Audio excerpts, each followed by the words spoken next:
గెలుపే లక్ష్యంగా సాగిన జీవితం ఈనాడు దినపత్రిక అధినేత రామోజీరావుది. ఆయన్ని ఎంతో అభిమానిస్తూ ఆరాధించేవారు ఎందరో ఉన్నారు. అలాగే ఆయన పేరు ఎత్తితేనే మండిపడేవారు ఉన్నారు. రాజకీయంగా రామోజీరావుకు బద్ధశత్రువులు ఉన్నారు. వ్యాపారపరంగా ఆయన్ని రోల్ మోడల్గా భావించేవారు ఉన్నారు. రామోజీరావు పత్రికా రంగానికే పరిమితం కాలేదు. తన వ్యాపార సామ్రాజ్యాన్ని అన్ని రంగాలకు విస్తరించారు. అలాగే సినిమా కళాత్మక వ్యాపారం అని నమ్మిన రామోజీరావు చిత్ర పరిశ్రమలోకి అడుగుపెట్టారు. ఉషా కిరణ్ మూవీస్ పేరుతో చిత్ర నిర్మాణ సంస్థను, మయూరి పేరుతో పంపిణీ సంస్థను నెలకొల్పి ఎన్నో చిత్రాలు తెలుగు ప్రేక్షకులకు అందించారు. ప్రపంచ స్థాయి ప్రమాణాలతో రామోజీ ఫిలిం సిటీను నిర్మించి భాగ్యనగరానికి వన్నె తెచ్చారు. సితార పేరుతో సినిమా పత్రికను నిర్వహించడమే కాకుండా 4 ఏళ్ల పాటు అనితర సాధ్యమైన రీతిలో అవార్డు వేడుకలను నిర్వహించి శభాష్ అనిపించుకున్నారు. తెలుగు చిత్ర పరిశ్రమతో కలిసి రామోజీరావు అడుగులు వేస్తున్న తరుణంలో చిత్ర పరిశ్రమకు చెందిన ఇద్దరు వ్యక్తులకు రామోజీరావుకు మధ్య ఏర్పడిన వివాదాల గురించి జనం ఇప్పటికీ చెప్పుకుంటుంటారు. ఆ వ్యక్తులు హీరో కృష్ణ, దర్శకరత్న దాసరి నారాయణరావు. రామోజీరావు, కృష్ణ, దాసరి ముగ్గురు ఇప్పుడు మన మధ్య లేరు. కానీ వారి మధ్య ఉన్న వివాదాల గురించి ఇప్పటికీ ఎవరికి తోచిన విధంగా వారు మాట్లాడుకుంటుంటారు. తెలుగు చిత్ర పరిశ్రమలో హీరో కృష్ణ, దర్శకుడు దాసరి ఇద్దరూ దిగ్గజాలే. ఇక రామోజీరావు సంగతి చెప్పనే అక్కర్లేదు. మరి వీరి మధ్య వివాదాలు తలెత్తడానికి కారణాలు ఏమిటి? అసలు ఏం జరిగింది? ఎప్పుడో 40 ఏళ్ల క్రితం జరిగిన ఆ సంఘటనల గురించి పూర్తి వివరాలు సేకరించి మీకు అందిస్తున్నాం. ఇదంతా ఇప్పుడు అవసరమా అని మీరు అడగవచ్చు. నిజమే. కానీ యథార్థ సంఘటనలకు మసిపూసి మారేడుకాయ చేసే ప్రయత్నాలు జరుగుతున్నప్పుడు వాస్తవ సంఘటనలను వివరించాలి కనుక ఈ వీడియో చేస్తున్నాం. మొదట దాసరి రామోజీల మధ్య వివాదం ఎలా మొదలైందో ఇప్పుడు చూద్దాం. రామోజీరావు నిర్వహించే సినీ వారపత్రిక సితారకు కొంపెల్ల విశ్వం ఎడిటర్గా ఉండేవారు. 1980ల నాటి మాట ఇది.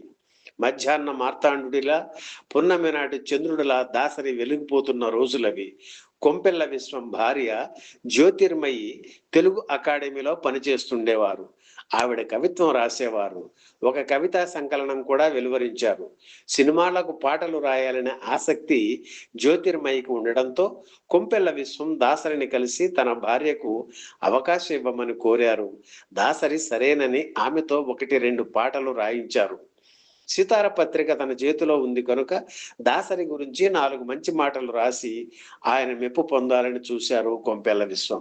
ఆ రోజుల్లో దాసరి ఒకే రోజు 7-8 సినిమాలకు పనిచేసేవారు. అదంతా కవర్ చేస్తూ ఏ డే విత్ దాసరి అనే శీర్షిక పెట్టి సితారలో ఏకంగా 3.5 పేజీల ప్రత్యేక కథనం ఇచ్చారు విశ్వం. ఈ కథనం ఆసక్తికరంగా ఉండి అందరినీ అలరించింది. దాసరి కూడా అది చూసి పులకించిపోయారు.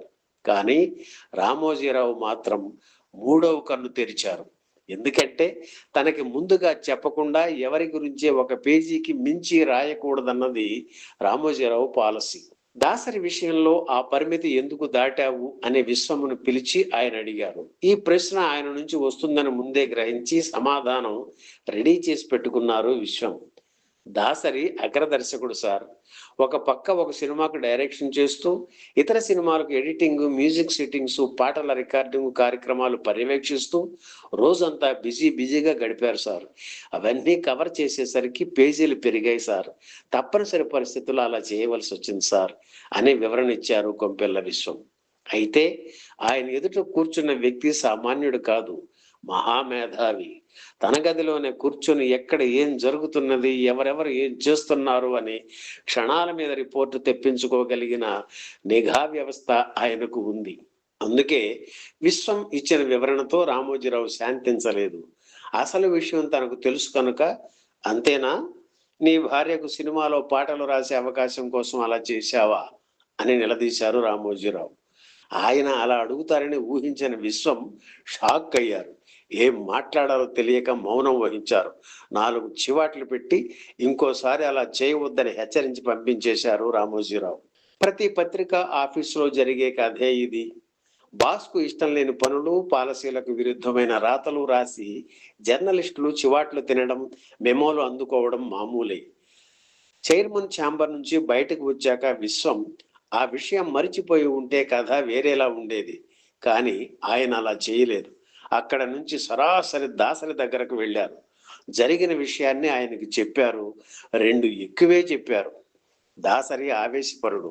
ఆ ఆవేశంలో ఆయన తీసుకున్న ఎన్నో నిర్ణయాలు ఆయనకు చిక్కులు తెచ్చిపెట్టాయి. తను కూడా ఈనాడులో ఓ దినపత్రిక పెట్టాలనే ఆలోచనలో ఉన్నారు దాసరి. అందుకే ఈ విషయం విశ్వం చెప్పగానే, నువ్వు వెంటనే సితారకు రిజైన్ చేసి నా దగ్గరకు వచ్చాయి. మనం ఎలాగో ఓ పత్రిక పెట్టబోతున్నాం. రామోజీరావు ఇచ్చే జీతమే నీకు ఇస్తా అన్నారు దాసరి.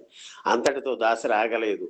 తన సినిమాల కవరేజ్కు సితార రిపోర్టర్లు, ఫోటోగ్రాఫర్లు రానివద్దని ఆ ఆవేశంలోనే ప్రకటించారు. అయితే రామోజీరావు ఆవేశపరుడు కాదు, ఆలోచనాపరుడు. బాగా ఆలోచించి నిర్ణయాలు తీసుకునే వ్యక్తి. చిత్ర పరిశ్రమలో కీలక స్థానంలో ఉన్న దాసరితో గొడవ ఎందుకని అనుకున్నారో ఏమో కానీ జరిగిన విషయాన్ని వివరిస్తూ దాసరికి లేఖ రాశారని, అయితే ఆ లేఖ అందుకున్న దాసరి దాన్ని చదివారు కానీ స్పందించలేదు. దాంతో రామోజీరావు కూడా వెనక్కి తగ్గలేదు.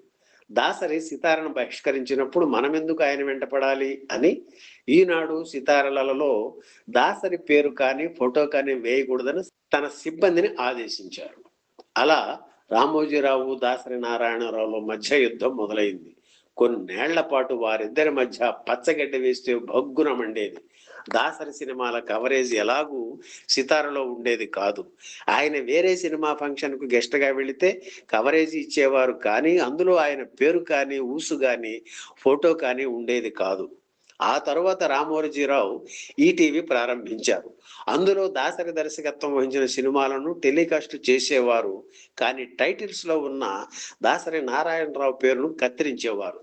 రామోజీరావు మీద కోపంతో ఉదయం దినపత్రికను, శివరంజని పేరుతో సినిమా పత్రికను దాసరి ప్రారంభించారు.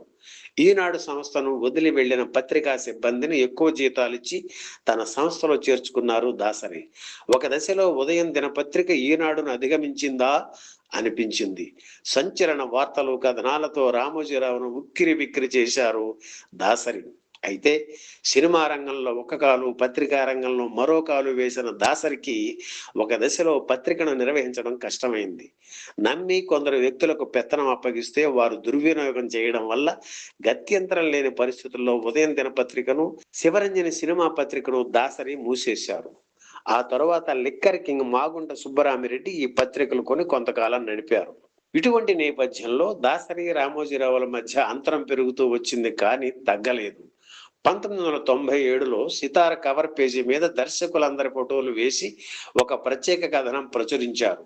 ఇందులో దాసరి ఫోటో కానీ, ఊసు కానీ లేదు. ఈ కథనం దాసరితో పాటు కొంతమంది దర్శకులకు ఆగ్రహం కలిగించింది. ఈనాడు, ఈటీవీలకు సహాయ నిరాకరణ చేయాలని దాసరి కొంతమందితో కలిసి ప్రయత్నించారు కానీ అది మంచి ఫలితాలు ఇవ్వలేదు.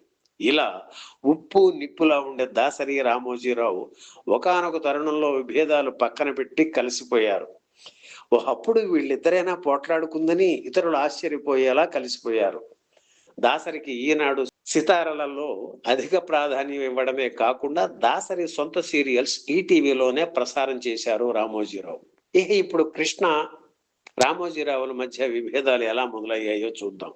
సూపర్ స్టార్ కృష్ణ రాజకీయ రంగ ప్రవేశం యాదృచ్ఛికంగానే జరిగిందని చెప్పాలి. నిజానికి రాజకీయాల్లోకి రావాలనే ఆలోచన ఆయనకు మొదట్లో లేదు. తెలుగు చిత్ర పరిశ్రమలో విశ్వవిఖ్యాత నటనా సార్వభౌమ ఎన్టీఆర్ తరువాత ఎంతో పాపులారిటీ, లక్షల సంఖ్యలో అభిమానులు కలిగిన వ్యక్తి కనుక ఆయన కూడా రాజకీయాల్లోకి వస్తే బాగుంటుందని కొంతమంది సూచించిన రాజకీయాలు మనకు వద్దులేండి అని సున్నితంగా తోసిపుచ్చారు కృష్ణ. కొంతమంది కాంగ్రెస్ నాయకులు అడిగినా ఆయన నన్ను వదిలేయండి అని చెప్పి తప్పించుకునేవారు. హీరో కృష్ణను దారికి తెచ్చుకోవడం కోసం అప్పట్లో కాంగ్రెస్ ప్రభుత్వం 2 సార్లు ఆయన ఇంటి మీద ఇన్కమ్ ట్యాక్స్ రైడ్ చేయించిందని కూడా అంటారు. అయినా కృష్ణ చెల్లించలేదు. ఆ తర్వాత కొన్ని రోజులకు ఆనాటి ప్రధాని ఇందిరాగాంధీ తన అంగరక్షకుల చేతుల్లోని హత్యకు గురి కావడం చూసి హీరో కృష్ణ చెలించిపోయారు.